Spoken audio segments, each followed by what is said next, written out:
available at Johnson & Johnson Motors. Johnson & Johnson Motors. If you don't buy American, you hate your children. And now for our ongoing coverage of the Soviet involvement in Afghanistan. We've sent 2 of our crew members to follow along the Soviet troops as they deliver equipment and vehicles. Some of the footage has been redacted by the Kremlin. However, we have enough of this special report just for you. Over to our correspondent, Clicker. Northern Afghanistan, Kabul region. Today we're on an inside view of this conflict raging here between Soviet forces and the Mujahideen in a vain attempt to uphold the Soviet-Afghan Treaty of 1980. As we await at a rendezvous point, we'll be getting an inside look of the Russian side of this conflict, with Russian special forces providing protection to us along a journey to their forward operating base in the southern regions. As the vehicle approaches now, you can see that it's a light tank armed with what looks like an autocannon, and several soldiers sitting on the roof of it with their AK rifles ready to gun down anyone in the name of communism. As we continue on the vehicle, we continue on the main road to a point where we start to get weary as we approach a valley with some hills. The Russian commander turns to us and tells us to be prepared for anything, and lo and behold, something happens. As we can see now, the Russian vehicle firing recklessly ahead into the trees, with Mujahideen fighters apparently firing back at us. We can hear Russian forces further ahead through these trees, cracking shots off at targets that we cannot quite see, unknown whether they are shooting civilians or insurgent fighters. And this is something that has continuously plagued the Soviet Union in the mid-year of late, with supported Soviet forces killing countless members of the Afghan population just for believing they have ties to the Mujahideen. As we can see, Russian forces slowly coming back to their vehicle. The commander of the group sends them back out to continue watching the area and prevent potential ambushes from the Mujahideen fighters. However, whether we're able to confirm there were fighters or not is something we cannot say, as the Russian commander won't let us leave the vicinity of the tank. Maybe for our safety, maybe to hide the truth that these men are killing innocent civilians in this poor conflict. As we continue to look on, we can see this Russian soldier here not really showing any regard for where he's pointing his rifle at this point in time, and an Afghan citizen coming through here with his vehicle speeding on Russian forces, eventually shooting upon this vehicle, believing it to be a car bomb. However, unfortunately, due to the graphic nature of that, we cannot show it. As we see now, the Russian commander continuing to give orders to his men, standing in the open, not really giving any damn, kind of showing that there aren't really any Mujahideen fighters in the area. As we see now, Soviet forces now eventually returning back to the vehicle with more gunshots echoing ahead. As we get reports that apparently there are fighters approaching us from the hills above. Soviet forces still not really killing the vehicle, watching and keeping it safe watch. As we can see now on the camera, we can see the soldiers up there on the hill. Please view discretion advised. This is very graphic content we're showing here. As we can see now though, the soldiers continuing to return to their vehicle, with the commander eventually preparing to move on from the area, not wanting to stay here for too long and attract too much attention.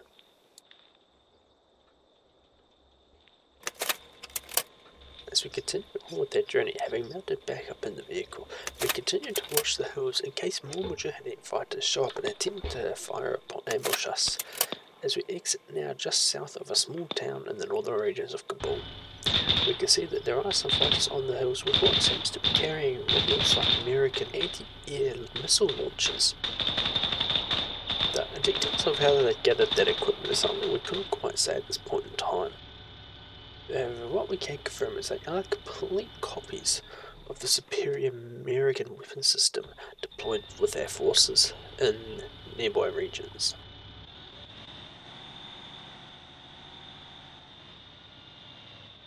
As we've continued on now, heading further into this town, Soviet forces are moving on foot alongside the vehicle, with one lazy soldier sitting on the vehicle.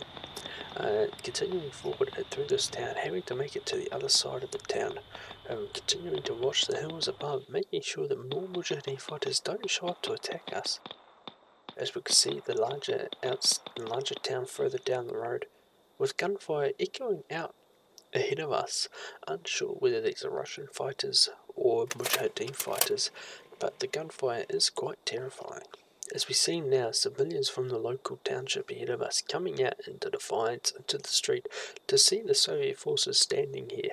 These civilians, completely unhappy with the Soviet occupation of their lands, gather in the middle of the road and quite peacefully protest the Soviet occupation of Afghanistan. The Soviet commander returning to the vehicle and informing his troops here that if any of these civilians act hostile and interfere with the vehicle or their jobs, they are to shoot them without hesitation. A truly heinous claim to be making. As they now try to marshal the civilians back into the road, more Russian soldiers get out of the vehicles as more civilians start to show up. In defiance of the Russian occupation of their lands, showing their support for the Mujahideen and the provisional governor of Afghanistan, saying that communism does not belong here. As they continue defiantly standing here, we try to catch a word with the soldier. However, he is refusing to speak to us as he does not speak any English and we don't know Russian and we have no translator. As the Russian commander now approaches us momentarily, he yells at his soldier to return back to his duties and discharges a few rounds into the air, scaring off the civilians, showing a complete lack of regard for safety and asserting to them that they are the new ruling force and will not be undermined by civilian populations. As we see now, the Russian commander now giving more instructions to his men, just reminding them that if any civilians are interfering with them, they are to shoot them. As we turn around now, we can start to see some civilians eventually start coming back out of the compound in defiance of the commander, as the commander decides to stand before us, unsure of what his intentions are, just staring us down and reloading his rifle and pistol in front of us, saying nothing. As we hear more gunshot further ahead, we can feel the intimidation coming before us, as we can hear Russian forces shooting, but unknown what they are shooting at.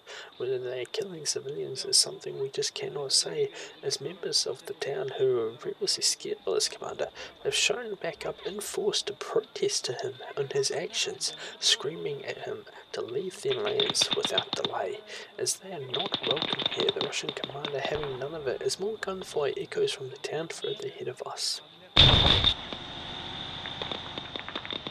As we see now explosions echoing around us, I myself get injured here by a little bit of shrapnel from those explosions.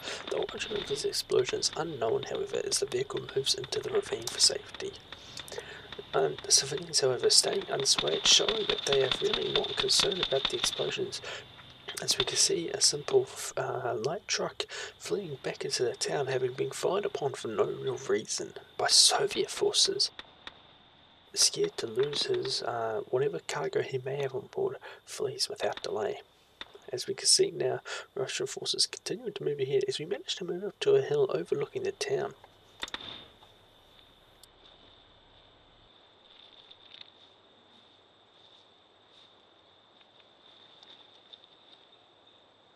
As we can see now, Russian forces within members civilians in handcuffs here, believing they to be Mujahideen fighters. However, with no weapons found, they just zip tie them and walk away, leaving them, not caring at all, with the Russian commander organising his men back into the vehicle, not giving a single damn about the poor civilians they've just left zip tied up here, who are stuck with no help, further showing that the Russians are only here for more territory, not to help the people.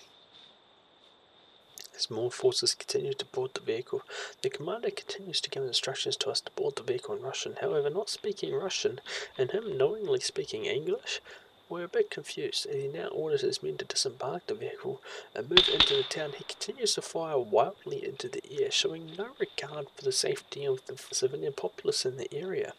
A truly despicable display from this commander, as more civilians are being handcuffed and left on the side of the road as the vehicle continues further into the town ahead of us. Now I must warn you now, some footages from in this town are very disturbing and viewer discretion is very much advised. As we see now the Russian soldiers continuing to clear the area, we have some civilians down in the valley below talking about Events transpiring before them, taking shelter as they take notice as more gunshots echo from in the city. Whether this be Mujahideen or Soviet forces, we do not know, but the civilian populace runs for their lives, not wanting to get caught up in the crossfire. As a couple of civilians now approach the vehicle, showing an absolute lack of disrespect to the Soviet forces here, showing that they will not be tolerating their illegal occupation.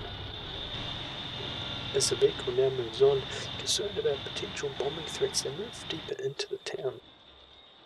As you can see now in this first instance of this very graphic video, we have some dead bodies on the road, and the Russian fire soldiers are talking above it. However, what we did not catch on camera is Russian forces have grabbed equipment out of the back of their vehicle and placed it next to the body, claiming these to be American weapons. However, this is something we are yet to confirm. As we see now, Russian forces have implanted an American look-alike equipment, I should say, on the bodies here with the Mujahideen fighters clearly using AK-style rifles. It would make no sense for them to have the more expensive and more developed equipment, but this being a clear copycat Soviet anti-air weapon here. As we can see more civilians being handcuffed on the side of the road, the vehicle there being allowed to continue moving on as a Russian soldier recklessly fires into the buildings, unsure of why he is shooting at, potentially killing civilians in the process.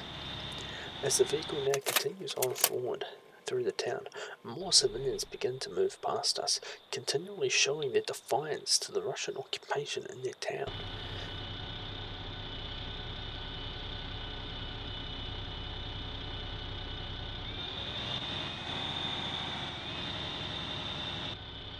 As we now wait for the vehicle to continue on, as we're about to leave the town on the northern side. As we see now, this local vehicle, which you saw earlier being parked up on the side of the road, belonging to a man owning several of the stores across the road, using them to sell his farmed products such as milk, vegetables and meat. As we see the Russian vehicle turning its gun towards the truck, unable to quite get a good line of sight, the driver pulls forward and the vehicle now opens fire upon the truck, shooting out the tyres and disabling the vehicle to prevent it being used by the local townsmen, further putting forward the belief that Soviet forces are here for their own agenda and not to help free oppressed people.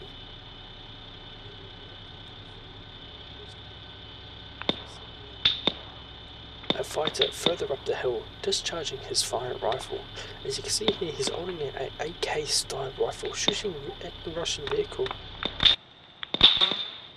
As we cut forward more, this Russian soldier leaning out from the side of this building, recklessly shooting at this soldier.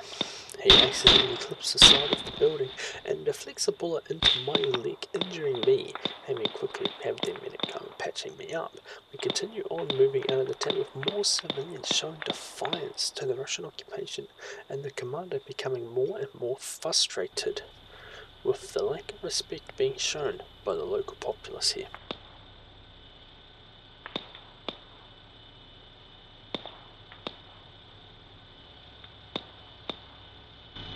As we see now, still in the end of the towns, the Russian commander getting ever more frustrated with his forces, who have moved further ahead than they probably should be, yelling at them and discharging his rifle into the air again, attempting to get them back to the vehicle to mount up and continue on with their journey.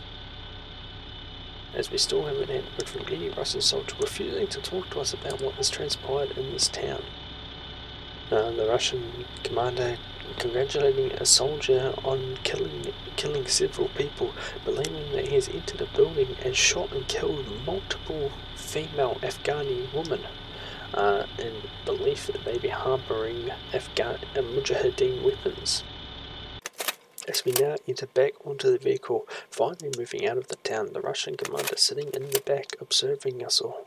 As we can see multiple Russian heavy vehicles burnt out on the side of the road, and Mujahideen fighters scattering the road further ahead, ready to ambush the convoy, with the convoy not stopping this time, however continuing to keep on moving, as the Mujahideen fighters are firing Russian-made rocket-propelled grenades at us in an attempt to disable the vehicle. Thankfully, all shots that were fired at us did miss, and we managed to make it off this dirt highway and back onto the main sealed highway. As we continue on towards the Russian forward operating base, where we will eventually arrive and have a final poor display of Russian competence. As we can see this heavy gunner here, confidently sitting on the side of the vehicle, chuckling about how many people he had killed. As we arrive back at the forward operating base, the Russian soldiers seem quite inept at being able to open gates, with the gates being opened and closed several times. After finally managing to get the gates open, the vehicle reverses to angle himself correctly to drive through the gate. However, if you watch carefully, you'll be able to see that he manages to clip the gate, destroying it in the process, again showing a complete lack of disregard for the infrastructure that was previously in place, now being used by Soviet forces. I'm Clicker with CBS News, and you've been watching the Inside Take on the Soviet APC.